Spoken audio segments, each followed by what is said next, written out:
Yo, what's going on guys? It's Bertrude. Welcome back to the channel. Today we're using my Earth and Flame build. I absolutely adore this build. It's such a fun one to play. Let's take a look at it. It's a level 125 build. We've got 60 Vigour, 24 Strength and 53 Faith. In our flask we're using the Flame Shroud and Crack tier, which will boost our weapon attacks as well as some of our incantations. And we've got the Opaline Hard tier for the damage negation. And here's a quick look at the armour and talismans. Our weapon choices are very simple. We've only got two weapons. We've got the long haft axe with the flaming strike, and then we've got the iron cleaver with the flame of the red mains. The seal we're using on this build is the Clawmark seal, as it'll boost some of our incantations. And then speaking of our incantations, we've got Catch Flame, Bestial Sling, Stone of Garank, Black Flame Ritual, Beast Claw, Garank's Beast Claw, and then we're using Flame Grant Me Strength for the damage buff. As I mentioned at the start guys, this truly is an absolutely awesome build. I really do love the playstyle on this one. Anyway, don't forget to like and subscribe, but it's time for you lot to sit back, relax and enjoy.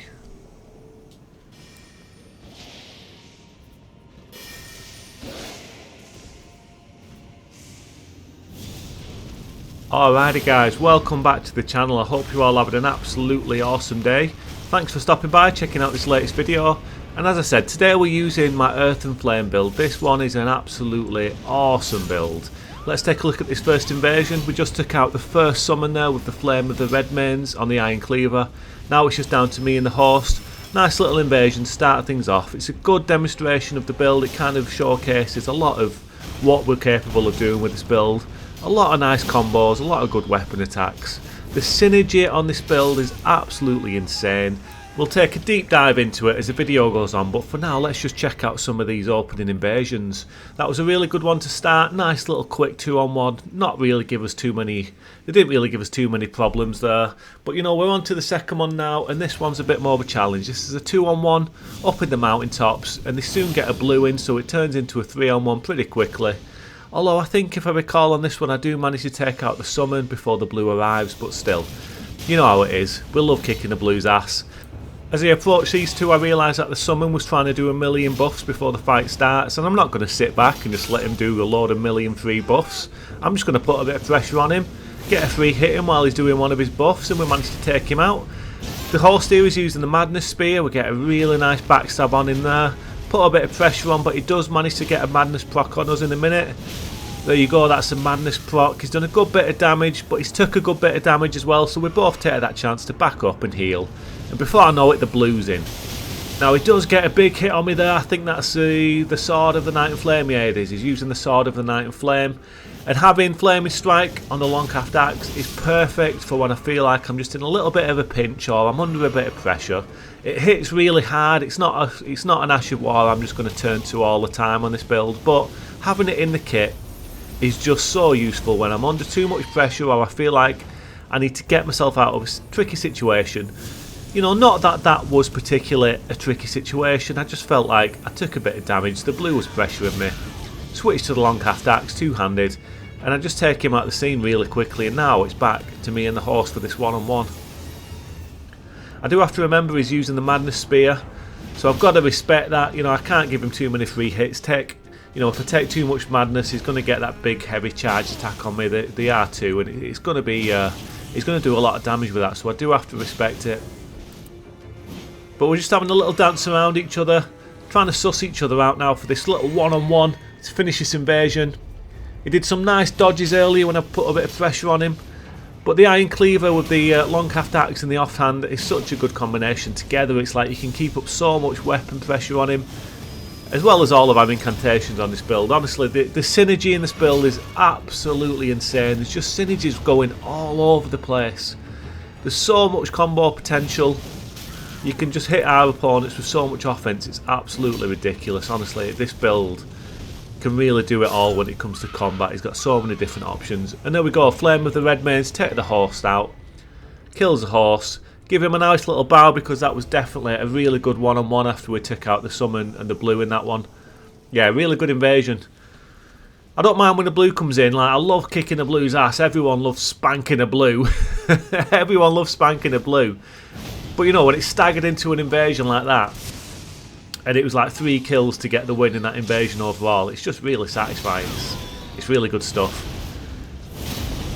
So let's just take a little look at the weapons that we're using on this build. I keep talking about the fact that this build has synergy, and with the weapons is where it starts. We've got the iron cleaver in the main hand, the long haft axe in the offhand, and together they just work so well together. I've used an offhand axe quite a few times in some of my other builds, but it's usually like a smaller axe. It's not usually a bigger axe like the long haft axe in our offhand. But the reason we've got the iron cleaver in our main hand and not the other way around is because the iron cleaver in our main hand gives us access to that sweet running charged R2 attack. It's like a stagger forward, you do a big lunge and thrust on the R2 with the iron cleaver. This one now, look at that. Nearly killed the horse with it. We follow up with the long haft axe in our offhand, and it's just an awesome win. It's a beautiful thing, guys. It's a beautiful thing. So these two weapons together, they just work so well.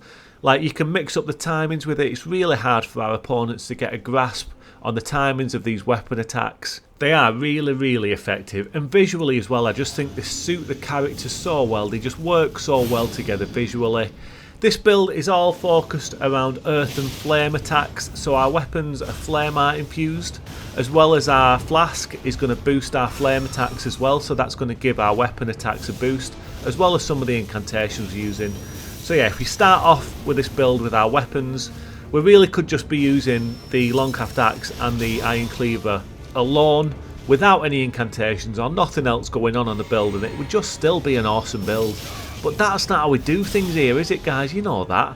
We're making a character, we're making a playstyle, and it's got to have some other stuff going on as well. So let's take a look at the incantations that we're using. We've got Catch Flame, as well as the Black Flame Ritual, which covers some of the more flame side of the build. But then as well as that, we've got all of the bestial incantations, and this is where the earth side of the build comes into play. I just thought that the earth incantations with the bestial incantations mixed with the select couple of the flame incantations that we've got, as well as our flame ashes of war and our weapons we're using Flaming Strike and Flame of the Red Mane. All of those things mixed together gives us a really cool kind of theme for the build. Earth and Flame, we've got 2 Flame Incantations, 2 Flame Ashes of War, and then we've got 4 Earth Incantations.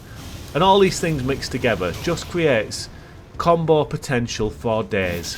Looking at our incantations, we can open up with a Flame Grant Me Strength, we can then combo that into the Bestial Sling, Stone of Garank. Whatever way you want to do it, it just opens up so many options. And a little trick that I like to do quite often on this build, you've seen it a few times already, is use a Black Flame Ritual. That brings up like a dark fiery circle around us. It distracts our opponents, but it also hides what I'm going to do next. So I use Black Flame Ritual and then stand within it. And then while I'm within Black Flame Ritual, that gives me a chance to use Beast Claw or the Garank's Beast Claw. And they kind of can't always see that that is what I'm doing from behind the flames, and it just surprises them a little bit. It just surprises them when the claws explode from behind the flames. Sometimes it catches them, sometimes it doesn't, but it's a really nice little trick, and it definitely does work. And when it works, it's just super stylish and super satisfying. So I'm thinking that you can start to see where this build really does start to shine. There's so many different ways we can use our kit as our offense. We've got combo potential, we've got big damage potential, it's super stylish. We've got 2 really good buffs going on with our flask, and then we've got Flame Grant Me Strength, which are going to boost our flame attacks. It just all works together really, really well, and I think overall this build really, really does hit that sweet spot between being a unique playstyle, combo potential, it looks good, but also it is just a really, really strong build. Like I said, there's a sweet spot when you're making a build, and I think this one definitely hits it. I'd say it's one of the most successful builds I've ever put together in terms of an overall kit and how it all works together, the fashion, the weapon choices, the talismans. I really wouldn't change anything about it. I think that I'd probably put this, it's a hard choice, but I'd probably put this in my top 3 best builds that I've ever made. You know, maybe it's not the overall out and out strongest in terms of raw damage, but you know, look at this, you tell me, does this build do good enough damage? I think it does, you know. But I just think overall it just works together so well, and I absolutely love it. It's such a fun play style. Yeah, I was really pleased with this one from the start. I think when I first made this one, I made it at about level 90, and then I decided to take it up to level 125. I remember the day when I did increase it to 125, I was really worried. I thought it might spoil the build, but I decided to commit to it and do it for more activity, and it just felt even stronger at 125. So that is definitely the sign of a good build. If you increase the level when you're not sure, and it still feels as good as it did, you know it's a good build. It just works really well. So let's take a little look at this invasion. We've got a light rolling mage, and then we've got this big boink boy with his big old weapon and his shield. Let's see what we can do. Let's see how we handle a light rolling mage. There's nothing worse than a brain dead mage, except when you get a light rolling brain dead mage. He's got all the spells, all the annoying stuff. He's got the moon veil, so he's going to be a bit of a problem.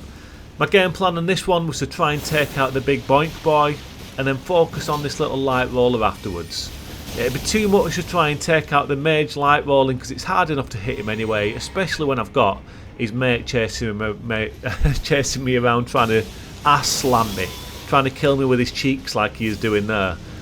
So yeah, that's my game plan. Take out the big boink boy, get rid of his bum, keeps trying to jump on me with his bum and squash me. So if I can get rid of that aspect of this invasion, then I can focus on the light rolling mage and make things a little easier. Look at that, the heavy attack on the Iron Cleaver is just the most satisfying thing ever. It's such a good design. It's such a well designed attack for a weapon. And that's the beauty of having the Iron Cleaver in the main hand. If the Iron Cleaver was in our offhand, we obviously wouldn't have that quick access to that running attack. So that is where the combos with the weapons really starts to shine. It's like you can do the quick attacks, big heavy slower attacks with the long haft axe in the left hand, and then you can easily mix those running charged heavy attacks on the Iron Cleaver into the combo, so it's just awesome. But anyway, we managed to kill the boink boy, we managed to get rid of his ass trying to ass slam me, and now I can focus on this little Schmeagle. Like, I didn't know how to approach this really, so I just started trying to chase him down and just try and catch him in the catch flame. Seems a little bit spammy at this point. I'm just trying to catch him, because how else do you catch a light roller? Honestly, I just can't stand it, guys. I can't stand light rolling, and when you get a light rolling mage, it just makes it even worse. So yeah, I was basically just trying to run him down at this point. I eat a few attacks because I'm trying to really stay on the attack, just holding that sprint button down. I'm trying to put him under a load of pressure and just catch him out with the catch flame, and hopefully do enough damage to whittle him down and get him out. I want to send him home. I want to send him home for an early bath. I want to send him home for a shower, because he stinks. Because light rollers do stink. I've heard that light rollers don't really take much pride in their own self-hygiene. So light rollers, they're all a bit smelly. Light rollers are all a bit smelly. So I'm trying to send this guy home for a bath, because that's exactly what he needs. He needs a good wash. He needs a good wash under his armpits and in his private bits and in his dark areas around his body, because he stinks. Light rollers just stink. There you go. I've granted you your wish, my friend. Go on for a bath. You can have a point down as well. Get pointed at. Get pointed at. And I hope you see my finger as you're lying down in the ground, looking up at my face as I point down on you, because that's what light rollers deserve. And that's especially what a light rolling mage deserves. So go home and get yourself washed. I don't know why I just tried to kick when I was walking up that ladder, but I made it to the top, and I can see that there's a duo beneath me. This is a really fun invasion. So I noticed that they go down onto this little ledge, and I know the area down there. I know it's going to be really cramped, so I'm not going to try and do anything fancy in this invasion.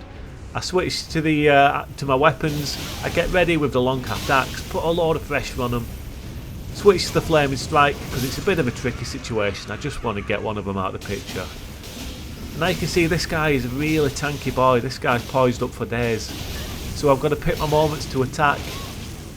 There we go, really cramped little invasion, but it was a fun one regardless. Long haft axe coming in clutch. Yeah, super fun invasion, that one. It's just a great build, guys. I could play this build all day. I think if I had to just choose one build to just play all day long, it'd be this one. The playstyle on it is just awesome. It just never gets old. But anyway, guys, this is actually the last invasion of the video. I hope you've enjoyed watching this one. Super fun playstyle, honestly. If you're ever going to try out one of my builds, just try this one. I can recommend it. I can't recommend it highly enough. It's just so much fun. But yeah, we've got these two brain dead mages here. Again, mages all over the place. But I basically just hang back here, bait them down, flaming strike, get them out of the picture to end the video, and it's just a done deal, guys. I'll let this one play out, but you lot look after yourselves, look after each other. Thanks for watching as always, and I'll see you all on the next video.